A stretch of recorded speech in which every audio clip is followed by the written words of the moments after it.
Muy buenos días. Como inicio a este 12º Congreso Latinoamericano para el Desarrollo de la Lectura y la Escritura y el 4º Foro Iberoamericano de Literacidad y Aprendizaje, vamos a presentar a la doctora Virginia Zavala. Ella es especialista en sociolingüística crítica y etnográfica, análisis del discurso, nuevos estudios de literacidad y educación bilingüe intercultural en contextos latinoamericanos. Actualmente es profesora principal en el programa de lingüística de la Pontificia Universidad Católica del Perú. Del 2003 al 2005 trabajó en el programa de educación de la Cooperación Técnica Alemana en el Perú, como coordinadora de un proyecto de formación docente en educación bilingüe intercultural en el área de habla quechua del sur andino. Desde el 2008 es coordinadora de la maestría en lingüística en la Pontificia Universidad Católica del Perú. Es conocida por su trabajo sobre la alfabetización como una práctica social. Dentro de esta perspectiva, ha llevado a cabo investigaciones en escuelas rurales, en programas de alfabetización de adultos y en educación superior, donde se ha centrado específicamente en la problemática de la alfabetización académica. Su último libro, Decir y callar, lenguaje, equidad y poder en la Universidad Peruana, analiza la situación de vulnerabilidad de los estudiantes quechua hablantes de primera generación en las universidades de Cusco y Ayacucho. Actualmente está terminando un libro sobre los dilemas de una política lingüística a favor del quechua en los Andes peruanos. Esta conferencia precisamente tratará un tema similar en esa línea de investigación y se titula Dilemas y posibilidades de la literacidad en lenguas indígenas. Bienvenida, doctora Virginia.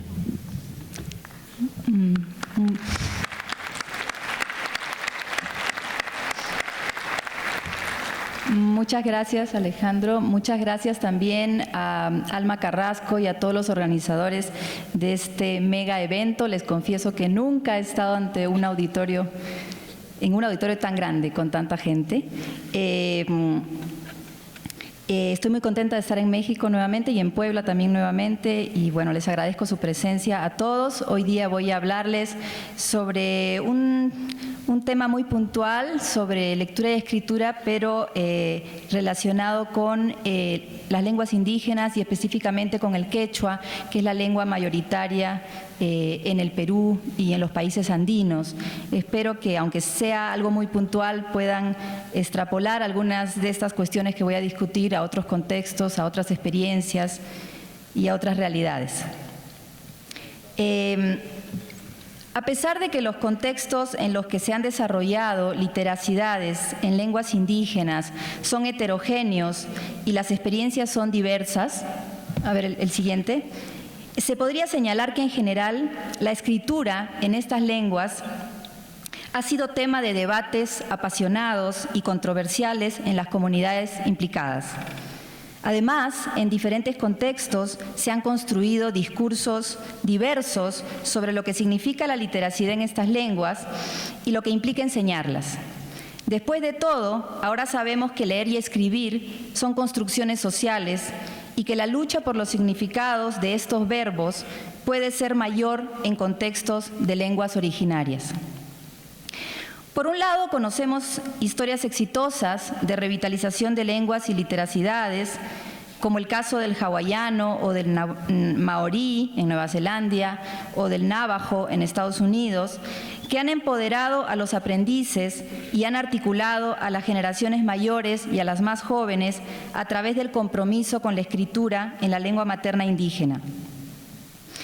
Hay muchos casos, muchos ejemplos en el que la lengua indígena escrita constituye un elemento integral de un movimiento más amplio de autodeterminación indígena organizado alrededor de la educación bilingüe basado en la comunidad.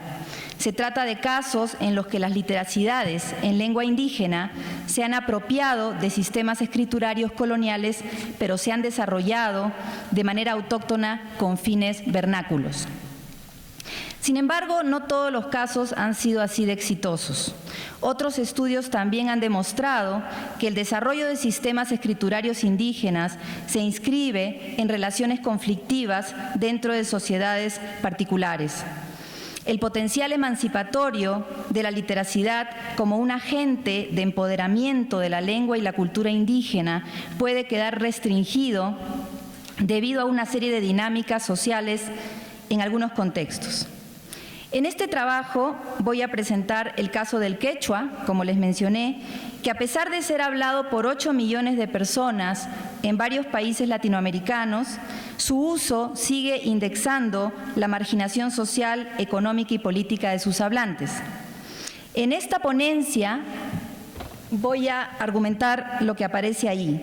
Voy a sostener que la escritura en quechua está implicada en la construcción de relaciones jerárquicas y en la formación de identidades y subjetividades excluyentes dentro de la propia sociedad quechohablante.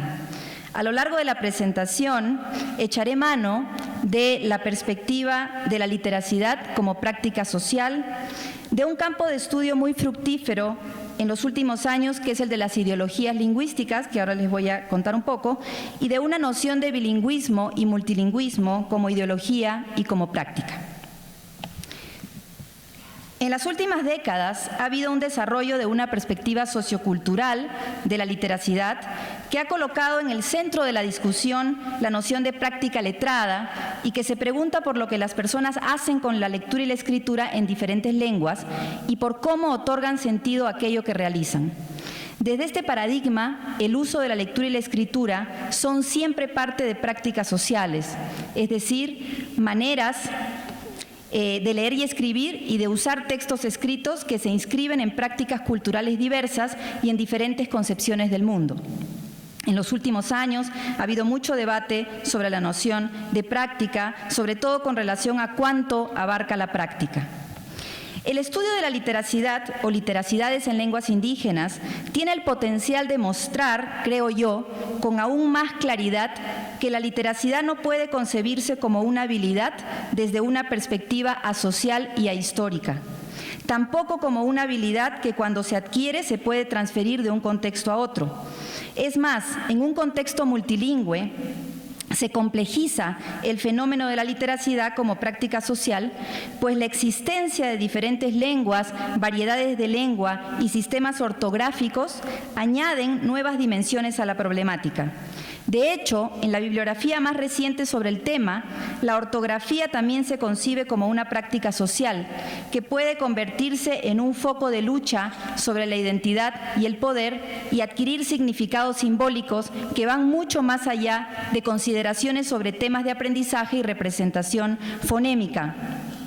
Como lo afirmó Fishman hace ya más de 2 décadas, las consideraciones en torno a qué alfabeto construir distan mucho de ser racionales.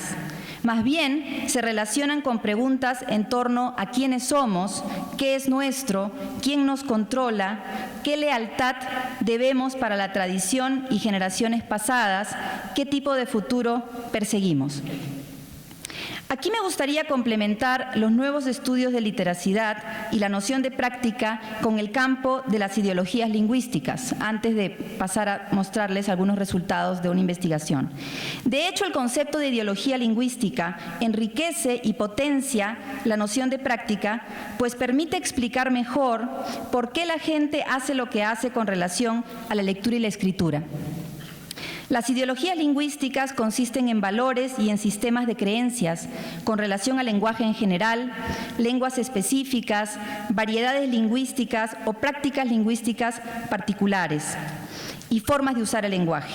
Las ideologías lingüísticas incluyen ideas sobre la valía de ciertas lenguas, sobre lo que se considera correcto, sobre cómo grupos particulares de personas deberían hablar o escribir en situaciones específicas, sobre si es que las lenguas minoritarias son compatibles con la ciudadanía y si es que uno puede realmente pertenecer a un grupo étnico sin hablar o escribir la lengua que se asocia a él. Aunque hay muchas maneras de entender exactamente lo que se define como ideologías lingüísticas, todos los autores que han escrito sobre este concepto coinciden en que casi nunca tienen que ver únicamente con el lenguaje. Las ideologías median entre el lenguaje y las estructuras sociales más amplias y están relacionadas estrechamente con ideologías sobre otros fenómenos sociales, como el género, la raza, la nación, entre otras. y también sobre la gente que habla esas lenguas y variedades o que se comprometen en prácticas lingüísticas específicas. Hay una investigadora que se llama Irvine que define este concepto como el sistema cultural de ideas sobre las relaciones sociales y lingüísticas junto con la carga de intereses morales y políticos. Por lo tanto, el estudio de las ideologías lingüísticas no solo implica examinar sistemas de creencias y su interacción con otros sistemas sociales, sino también explorar cómo éstas emergen de relaciones de poder y a su vez las refuerzan. Un objetivo importante en la investigación sobre ideologías lingüísticas es comprender cómo nociones de sentido común sobre el lenguaje y sobre la escritura, como veremos, que se dan por sentadas, son cómplices en la reproducción de jerarquías sociales. Vamos a seguir la siguiente. Voy a abordar la discusión, los resultados que les voy a mostrar ahora, en el marco, a partir del marco de una política lingüística a favor de la generalización del quechua en los Andes sureños, en el Perú. Desde el año 2005, un poco les voy a contar esto para ubicarlos contextualmente. Desde el año 2005, la población de Apurímac, que es una zona cerca al Cusco, en el Perú, se movilizó para elaborar su proyecto educativo regional en el marco de la descentralización educativa y empezó a diseñar una educación propia para la región de manera participativa.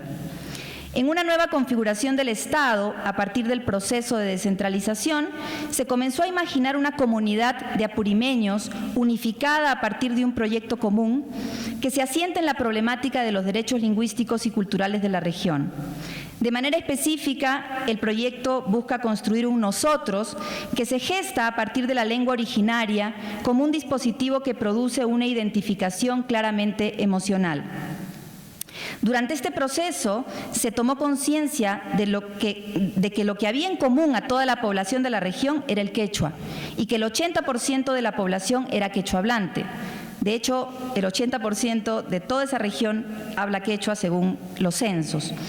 Así entonces la lengua se convierte en el significante de igualdad a través del cual se imagina la comunidad. En los documentos de política aparece el quechua como el elemento cultural fundamental de nuestra identidad e integración regional y como el marcador distintivo más importante de nuestra región apurimeña. Ahí les he puesto dos extractos de documentos de política, no los voy a leer, pero en todo caso es importante decir que en los documentos de política se dice que el quechua no es una lengua muerta o del pasado, además se dice que se va a tratar de que el quechua vuelva a tener múltiples usos y funciones y que se debe hablar el quechua y usarlo en todas las actividades y favorecer también que los apurimeños que no lo hablan puedan aprenderlo. Estamos entonces ante un fenómeno de invención de la nación apurimeña que pretende unificar y construir una frontera imaginada, siguiendo a Anderson. No obstante, sabemos que las naciones son siempre construcciones que se imaginan como intensa camaradería, pero que ocultan la diferencia y los conflictos. En la implementación de este proyecto aparecen relaciones de subalternidad que en cierto sentido niegan la identidad regional como relato de igualdad y de ciudadanía a partir de relaciones coloniales y de relaciones de poder en general. El punto que quiero plantear aquí es que es precisamente a partir de la escritura en quechua y a partir de otras cosas también que se están reproduciendo estas relaciones de subalternidad al interior de la sociedad quechua hablante. Voy a trabajar a continuación 3 puntos que son los siguientes, 3 partes, 3 secciones de la exposición. La primera se denomina literacidad y autoridad, la segunda literacidad y ancestralidad y la tercera literacidad y dificultad. Voy a comenzar con la primera. En esta primera sección quiero plantear que los líderes intelectuales quechuahablantes, defensores del quechua y promotores de la escritura quechua, como parte de una comunidad de práctica específica, construyen su autoridad a partir de su expertise con la escritura y de este modo se diferencian de los otros quechuahablantes. Es importante entonces mirar cómo a partir de la escritura las personas construyen discursivamente divisiones grupales, identidades excluyentes y una dicotomía entre nosotros y ellos que contradice la integración de apurimeños que se plantea en los documentos de política.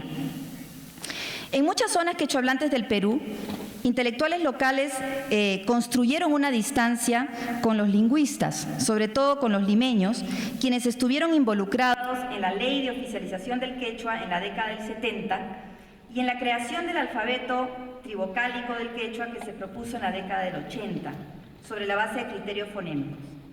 En esta zona estudiada se construye, por ejemplo, una distinción entre nosotros los apurimeños y los lingüistas externos, como por ejemplo vemos en la siguiente cita.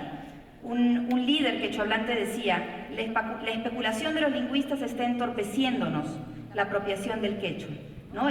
Los lingüistas están separándonos, dice él, ¿no? Entonces dice que hay que partir del usuario y no de la posición del lingüista, y que ese es nuestro fundamento. Bueno, esto lo digo porque en la política de generalización del quechua se ha construido una diferenciación,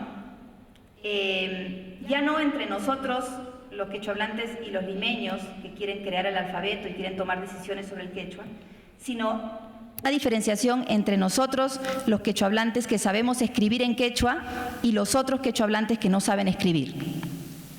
Entonces, se ha construido una diferenciación entre el que sabe quechua y el que no sabe, donde este saber quechua está a su vez construido a partir de una serie de características que incluyen el saber gramatical, el saber escribir correctamente y el no mezclar las lenguas. Ahí hay un texto de un docente que no sabe escribir mucho en quechua, pero que sabe hablar, que contó que una vez se presentó para poder apoyar este proyecto de generalización de la lengua, y dice lo siguiente, ¿no? Voy a leer. Pasé todito el proceso hasta que luego nos llamaron.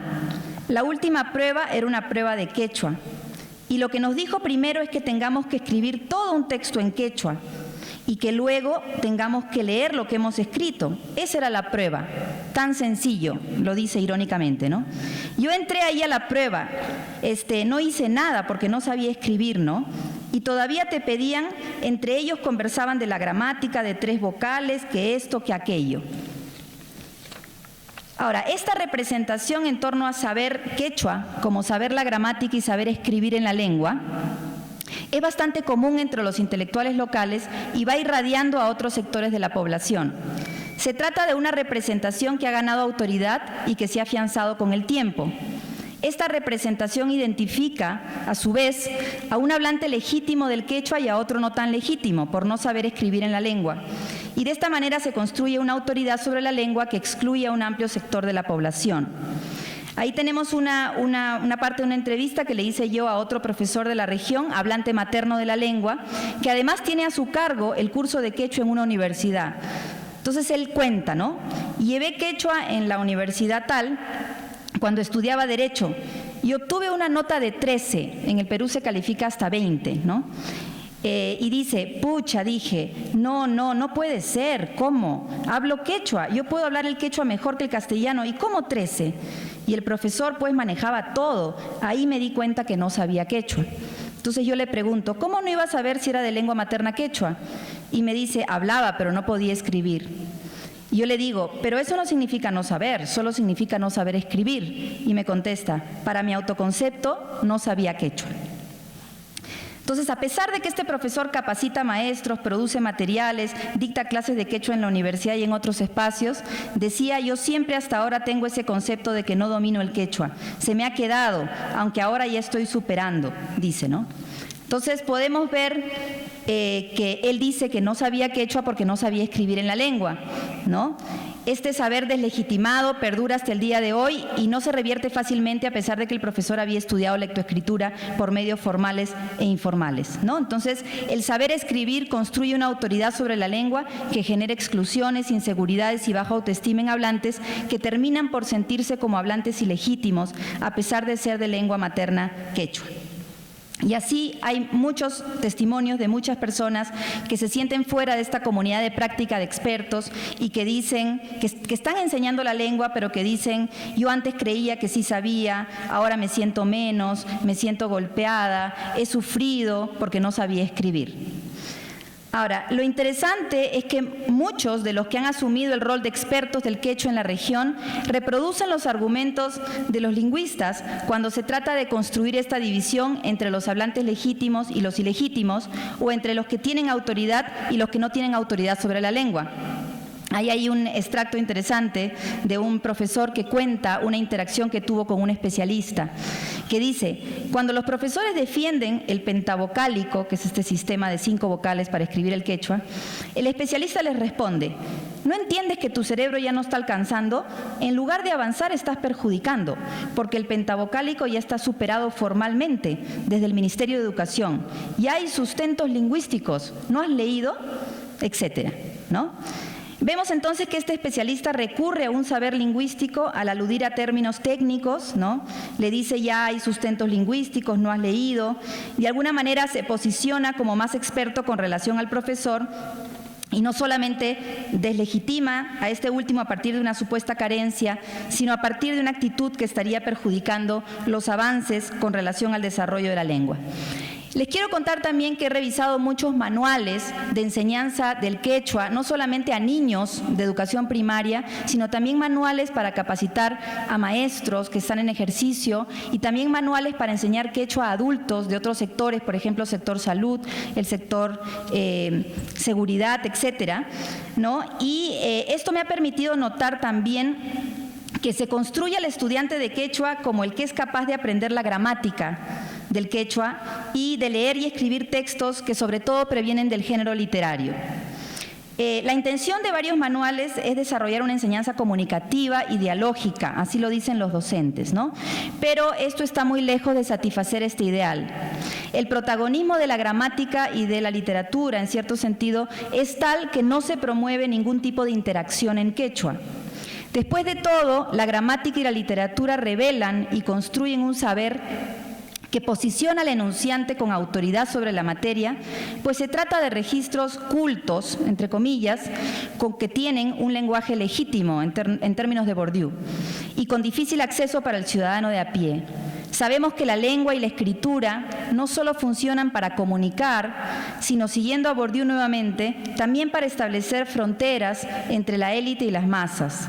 De esta manera, esta élite establece una distancia entre ellos y los otros hablantes y así reafirma su privilegio, ¿no? Vamos a ver algunos ejemplos, pero lo que les quería contar es que esta gramaticalización del quechua puede ser paralizante para muchos estudiantes que buscan aprender a interactuar en la lengua en contextos comunicativos reales. Ahí hay unos ejemplos que les he puesto. Antes había otro, creo. No, sigue, sí. Por el anterior, ¿no es cierto? Ahí hay algunas consignas que se le coloca al estudiante a partir de textos que se ponen, ¿no? Cuando vemos el concepto de práctica siempre hay que preguntarnos qué se le pide a los estudiantes que hagan con los textos, ¿no? Y ahí vemos algunas cosas que se les pide que hagan, ¿no? Que tiene que ver con cuestiones puramente gramaticales, ¿no? En la siguiente diapositiva también vemos que se coloca un texto para que lean, la siguiente, para que lean, ¿no? Y entonces luego se dice palabras correctamente en quechua, palabras incorrectas, coloca el quechua correcto y una serie de cosas, ¿no? Hay también una siguiente que dice ahí: rellene las semivocales y las vocales del quechua, ¿no? Estos usos de estos términos gramaticales que de alguna manera al usarlos es como que a través de ellos se ejerce poder sobre el beneficiario, ¿no es cierto?, de las clases, ¿no? Otro ejemplo que me parece interesante, se los voy a contar ahorita, ¿no? De manera repetida y en contextos diferentes, no solamente en la escuela rural, en la enseñanza del quechua en las universidades, en la formación de maestros, se trabajan aspectos del quechua que las personas usualmente no conocen, a pesar de que en algunos casos se trata de hablantes maternos de esta lengua. Me refiero a los colores, los días de la semana, los meses del año, los números o el himno nacional. Enseñar este tipo de cosas construyen al aprendiz como alguien que no sabe bien su propio idioma, pues este tipo de palabras usualmente no se usan en quechua sino en castellano. Así entonces, por medio de estas prácticas, el maestro establece una relación jerárquica en la que él se posiciona como el que sabe y posiciona al estudiante como el que no sabe. Si enseñara de forma más comunicativa sobre la base de lo que que los niños traen consigo a la escuela, probablemente el conocimiento de los niños sobre la lengua rebasaría el que tiene el profesor. Por lo tanto, se enseña algo que le costará aprender al estudiante como una forma de que el maestro mantenga su estatus y que los educandos no se puedan igualar. Es sintomático, por ejemplo, que todavía no se implemente la literacidad quechua a partir de las nuevas tecnologías. Como lo han demostrado investigaciones en contextos no indígenas, como los estudios de Kalman, por ejemplo, se trata de un terreno que reestructuraría las relaciones entre docentes y alumnos, pues posicionaría al alumno en un lugar del saber. Aquí también les he traído algunas, bueno, ahí no se ve nada, ¿no? Pero, por ejemplo, es un diario de clase de una maestra de una escuela rural donde va a enseñar los meses del año y los días de la semana, y abajo dice... ya ni siquiera se lee ahí, pero dice la profesora, les corrige a los alumnos si se equivocan, ¿no? En la última línea, ¿no? La bibliografía sobre la noción... antes de entrar a lo siguiente, quería enseñarles también periódicos que salen, que se han publicado en la zona de Apurímac, ¿no? Donde tienes ahí publicidad, tienes noticias, ¿no? Diarias, locales, y tienes ahí, dice, ¿quieres aprender el quechua? Entonces lee este artículo, ¿no? Y entonces son cosas, vamos a pasar al siguiente, de gramática, por ejemplo. Ahí dice, ¿quieres aprender a leer y escribir? Instalen las consonantes, las semiconsonantes y todo el sistema fonológico. En el siguiente se hablan de sufijos de caso, de tipos de palabras, biomorfémicas, monomorfémicas y todas estas cosas complicadas. La bibliografía sobre la noción de aprendizaje ha subrayado que en lugar de concebirlo como un proceso de internalización, debe ser asumido como la participación periférica legítima cada vez mayor en comunidades de práctica. A través del involucramiento en la comunidad y de conocer desde el inicio el propósito del proyecto en toda su dimensión, la persona se constituye en un agente de la actividad y se va convirtiendo en un miembro legítimo, en un tipo de persona que va adoptando la identidad de participante de una comunidad en particular. Ahora bien, sabemos también que no todos los casos de participación en comunidades son igualmente efectivos y que muchas veces se pueden crear dificultades para que los nuevos miembros ganen legitimidad en la nueva comunidad. Es esto precisamente lo que ocurre con el aprendizaje de la literacidad quechua y con el ingreso de nuevas personas a la comunidad de escritores o escribientes en esta lengua.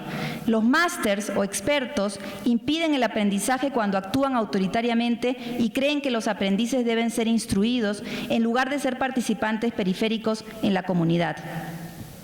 Sabemos que la disponibilidad por sí sola no garantiza el acceso a la lectura y la escritura, pues es a través de las oportunidades de participación mediante la interacción con otros lectores y escritores como se logra el acceso a las prácticas letradas y al aprendizaje.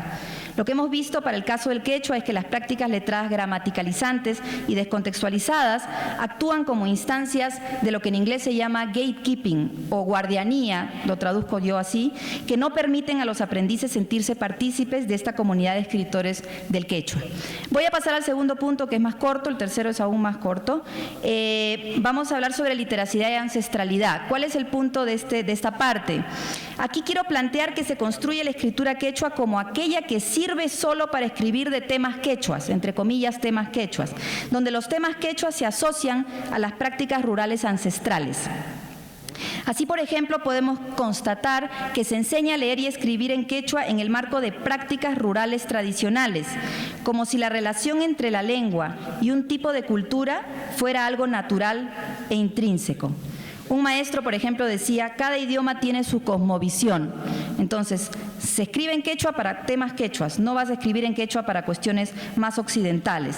Entonces, en los cursos del quechua para adultos de zona urbana, se contemplan, por ejemplo, capacidades como las siguientes, y aparecen ahí, ¿no? Voy a leerlas. Escucha y narra sus vivencias de interrelación con los seres del Ayu. El Ayu quiere decir una comunidad, ¿no? Lee textos sobre cosmovisión andina compartiendo sus saberes y vivencias. Escribe textos de vivencias rituales, y hay unos términos en quechua de vivencias rituales. Escucha e interpreta canciones de siembra.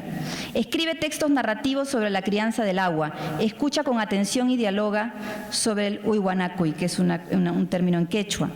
Estamos hablando de cursos para profesores de zonas urbanas. Escribe textos narrativos sobre la crianza andina, etc. Los manuales transmiten una representación del mundo andino que solo contiene algunas prácticas culturales del mundo campesino. El mundo andino, que se representa ahí, que no se representa como urbano, sería una especie del mundo imaginario construido como paraíso perdido. Este mensaje se transmite en un contexto en el que la población urbana es cada vez mayor en Apurímac en relación a la población rural.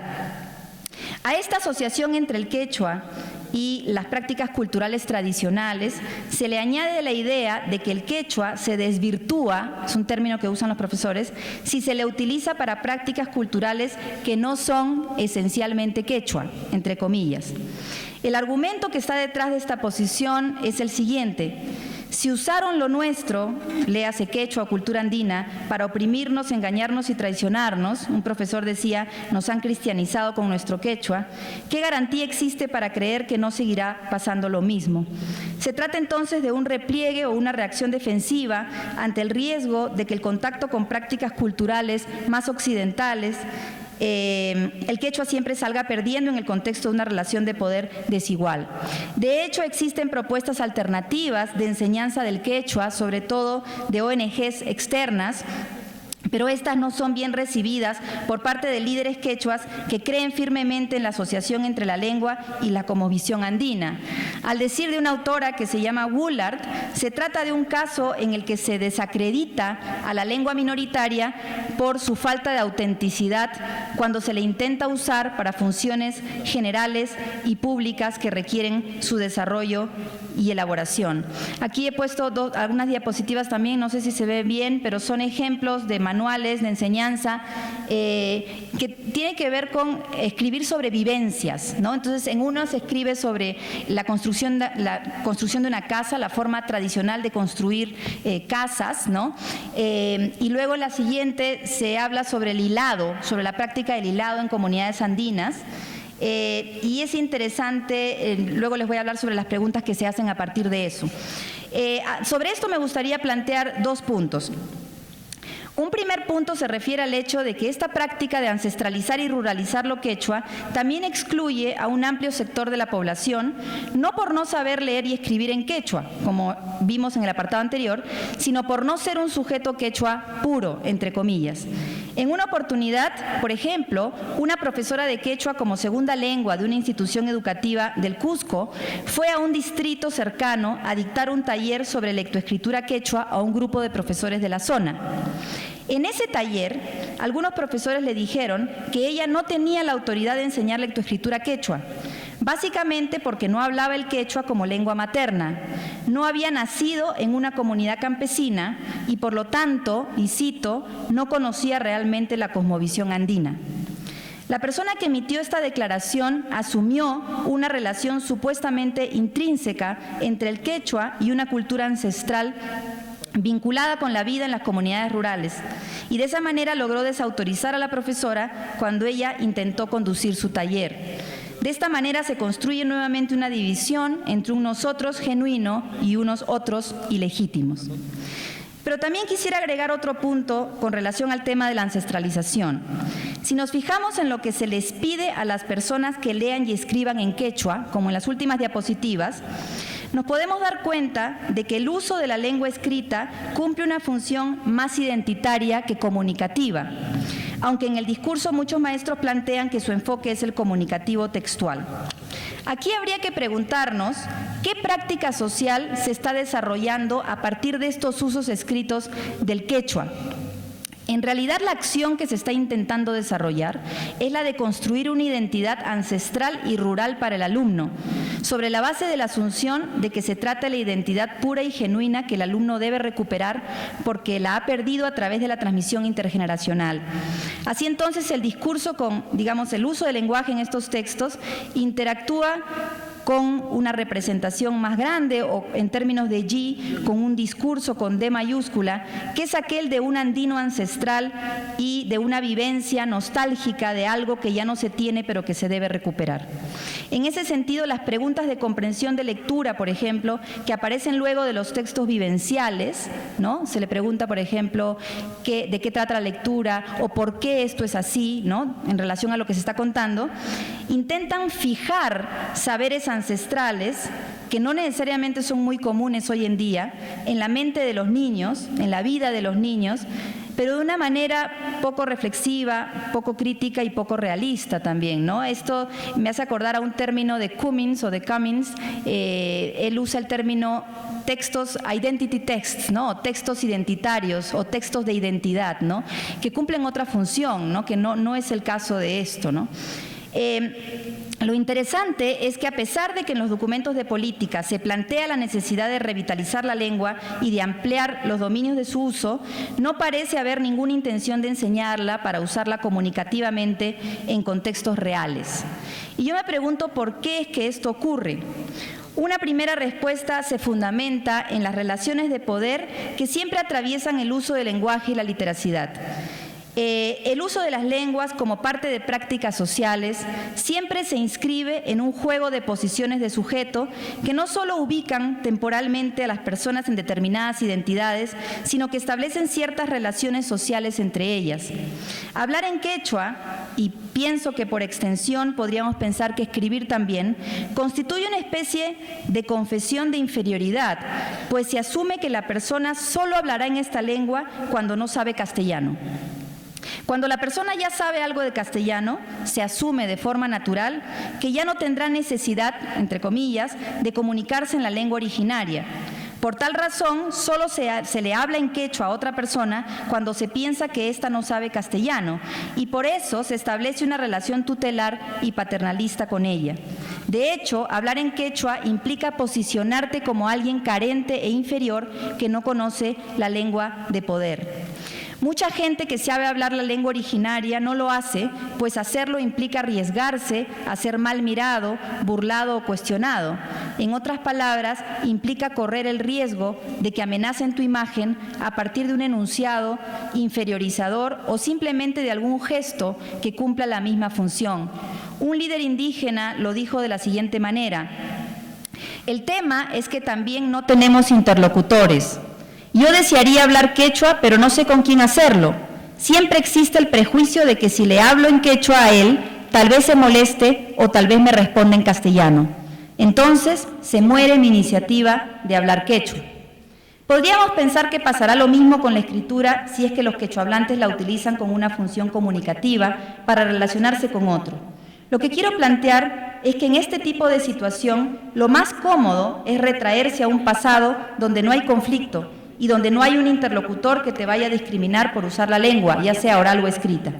Por lo tanto, mientras que la ancestralización funciona y tiene soporte o cabida, el usar el quechua para funciones comunicativas reales implica mucho riesgo. Es demasiado el desafío. Ya Blomaert, un sociolingüista europeo, ha planteado que las personas con habilidades multilingües desarrolladas pueden sentirse incapacitadas comunicativamente cuando se encuentran fuera de lugar, entre comillas.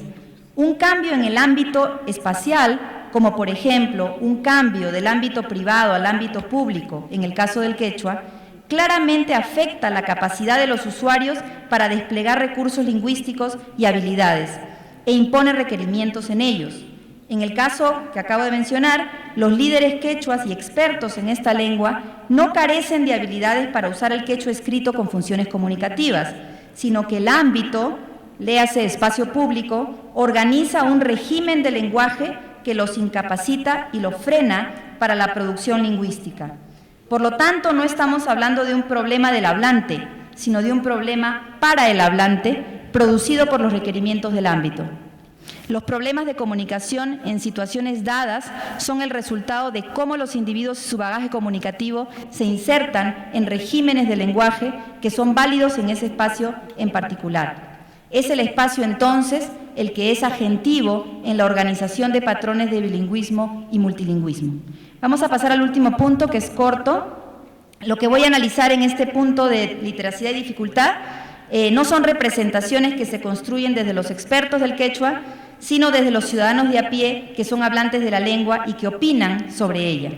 Existe una representación en torno a la escritura del quechua como difícil, que está muy extendida en la población y que tiene consecuencias en la implementación de la política de generalización de la lengua.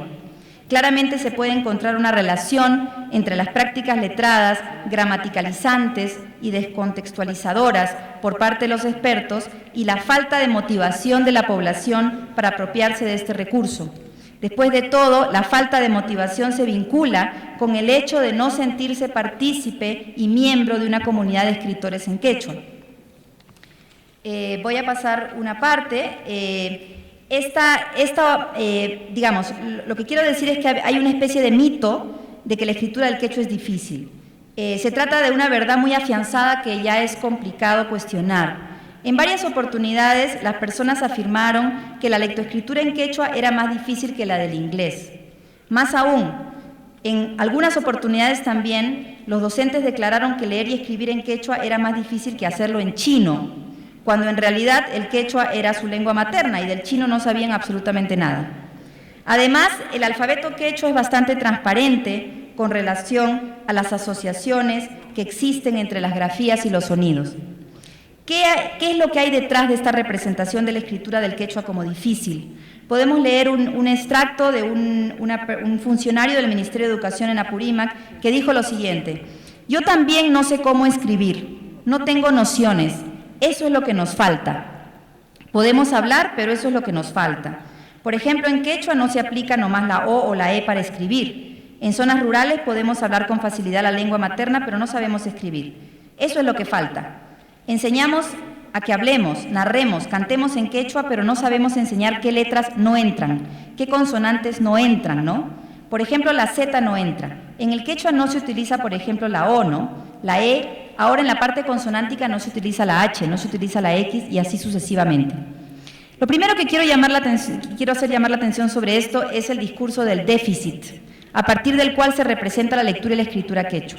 El discurso del déficit ha sido definido como aquel que juzga las formas culturales que difieren de las prácticas de grupos dominantes como menos adecuadas, sin haberlas examinado desde la perspectiva de los participantes de esa comunidad.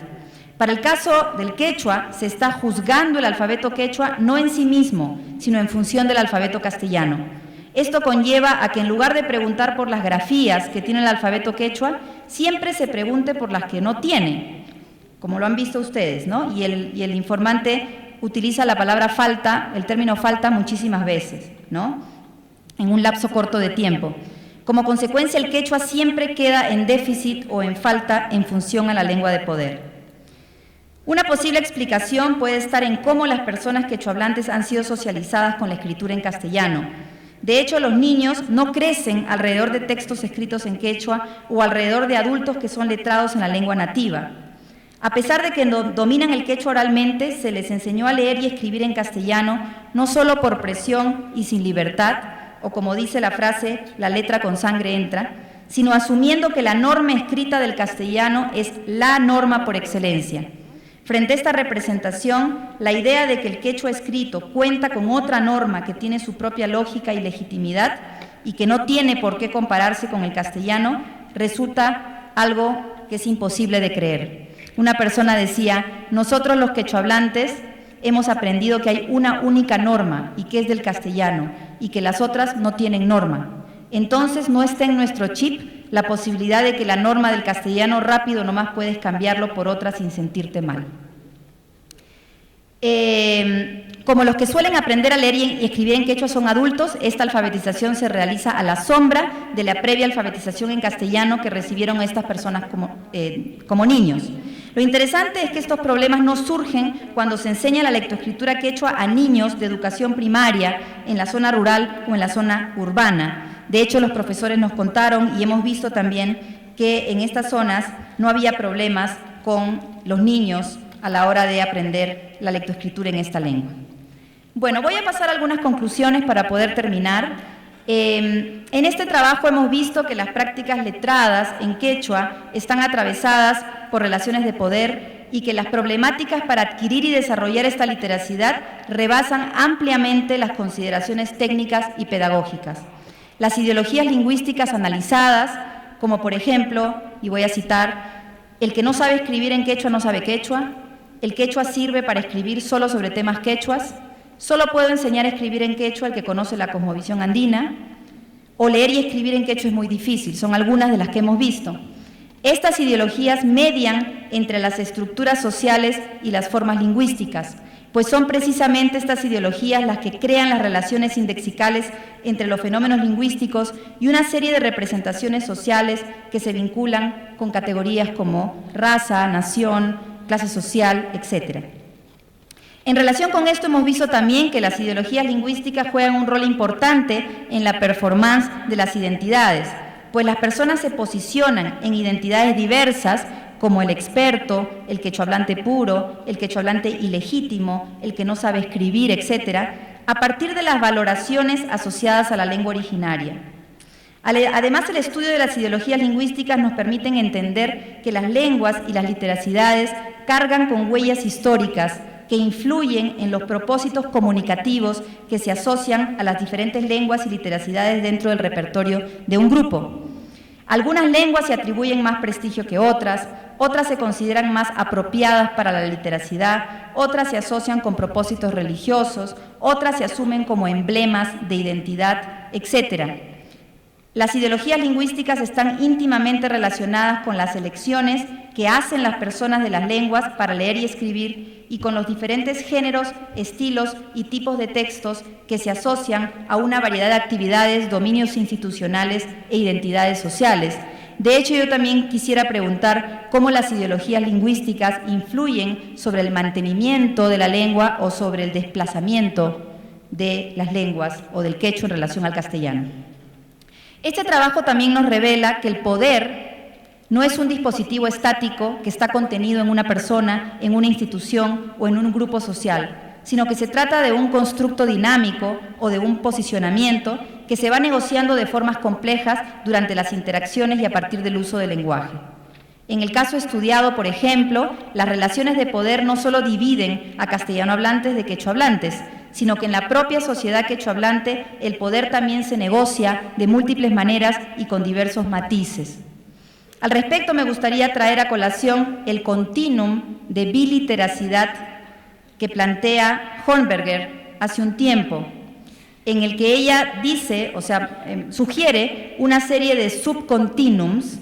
Están ahí algunos, por ejemplo, el continuum entre lo oral y lo escrito, lo monolingüe y lo bilingüe, lo descontextualizado y lo contextualizado, el contenido vernáculo versus el contenido oficial.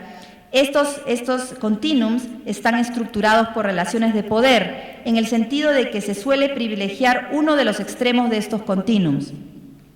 Potenciar el desarrollo biletrado pleno de los aprendices implicaría balancear los extremos del continuum y así prestar atención y dar agencia y voz al oral, a la interacción bilingüe, a las prácticas más contextualizadas y a los contenidos más vernáculos. En el caso estudiado podemos apreciar que los expertos en quechua que buscan revitalizar la lengua complejizan el continuum planteado, pues a pesar de que toman en cuenta los contenidos vernáculos y la práctica bilingüe, estos quedan entrelazados con prácticas descontextualizadas, gramaticalizantes y poco comunicativas en torno al quechua. De este modo, en un contexto particular, los ejes de los continuums pueden entrelazarse de nuevas formas y las relaciones de poder pueden negociarse y reestructurarse. El caso analizado está lejos del ideal de una pedagogía de multiliteracidades, en el que se reconoce la multiplicidad y la integración de diferentes modos de construcción de significado.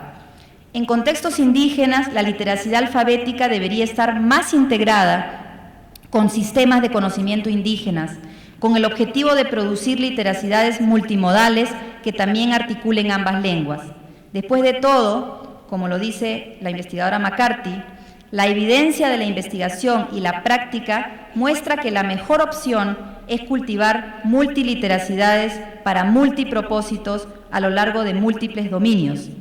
Es importante mencionar que sí existen profesores que revierten las prácticas letradas dominantes en quechua y que muestran que las ideologías lingüísticas no son uniformes en una sociedad o grupo sociocultural, sino que son múltiples y variables. De hecho, hay profesores que buscan hacerles gustar el quechua a sus estudiantes a partir de otras formas de leer. Otros que no separan las lenguas en el salón, sino que optan por prácticas translingüísticas, que son sancionadas por la comunidad de expertos. Y otros que no obedecen las normas oficiales del alfabeto quechua. Pero eso sería tema ya de otro trabajo. Por ahora, sabemos o hemos visto que estas prácticas que se asocian al repertorio dominante discutido en esta presentación son difíciles de desestabilizar. Muchas gracias.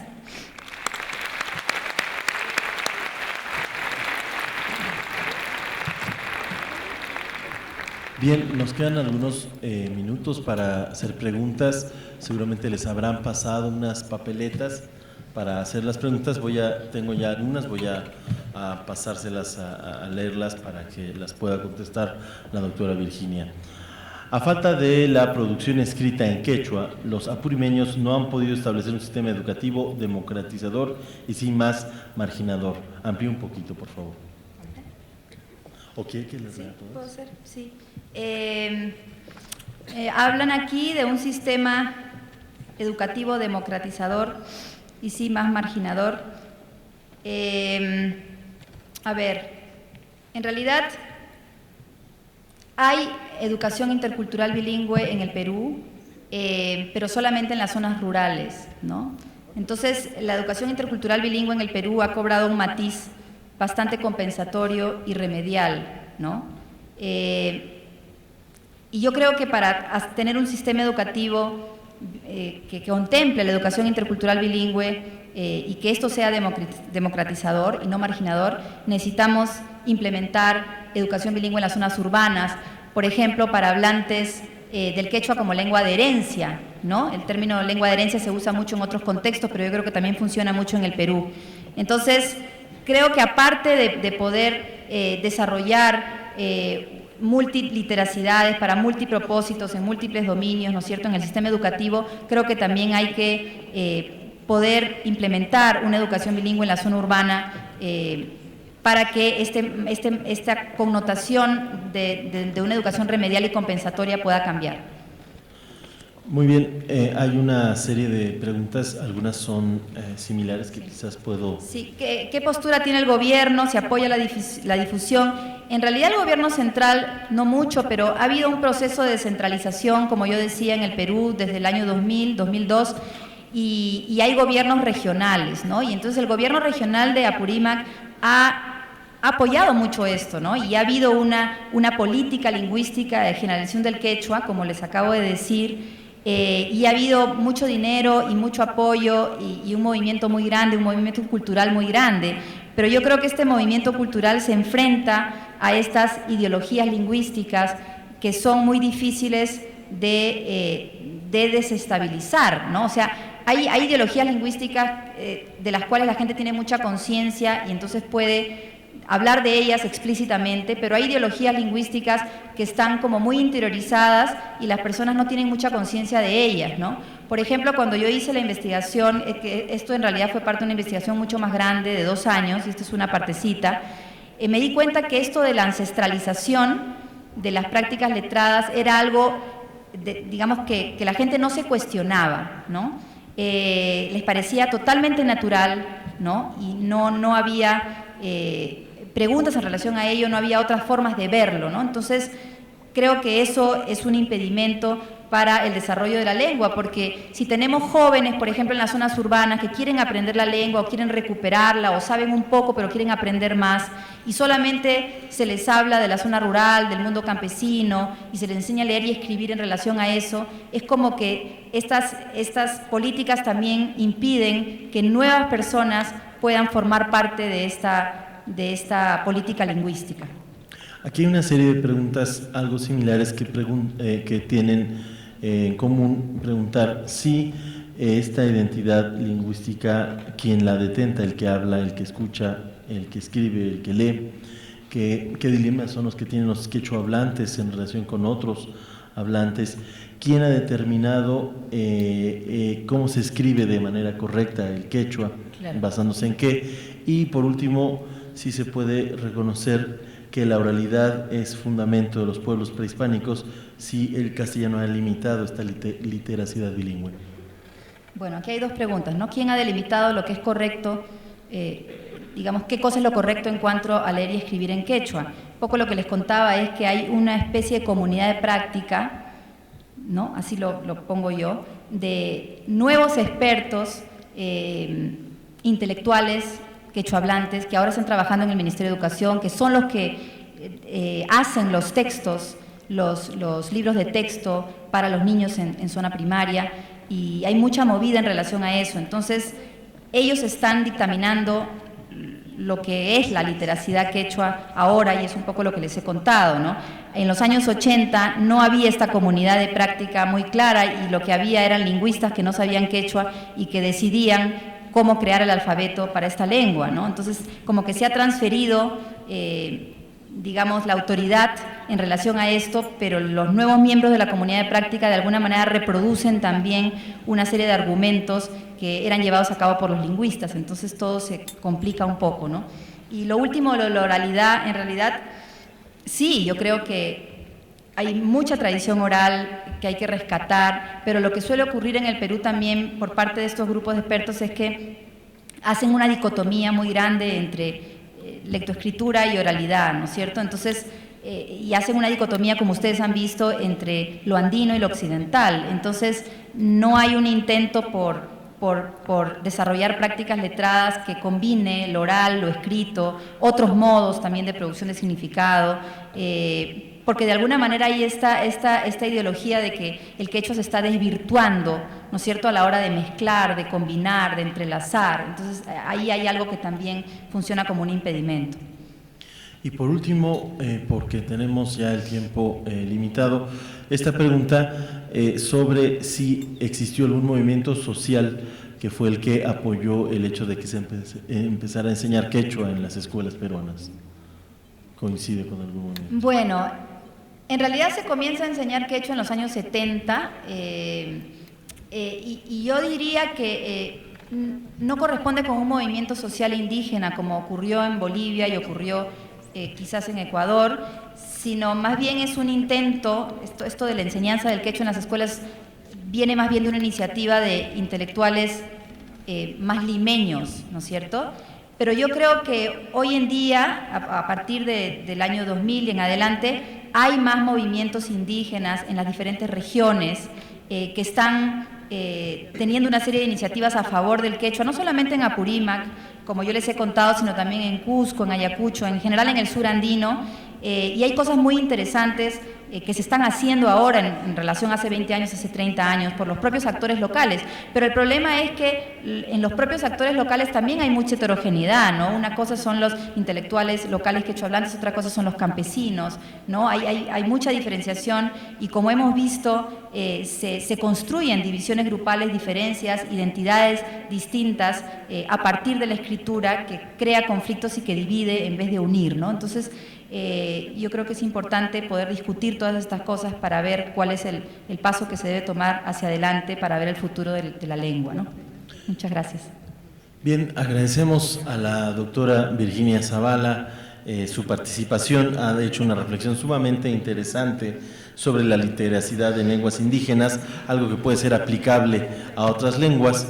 Vamos a hacerle entrega formal de esta constancia por su participación en la conferencia Dilemas y posibilidades de la literacidad en lenguas indígenas en el marco de este 12º Congreso Latinoamericano para el Desarrollo de la Lectura y la Escritura y el 4º Foro Iberoamericano de Literacidad y Aprendizaje. Muchas gracias, doctora. Y con el presente también.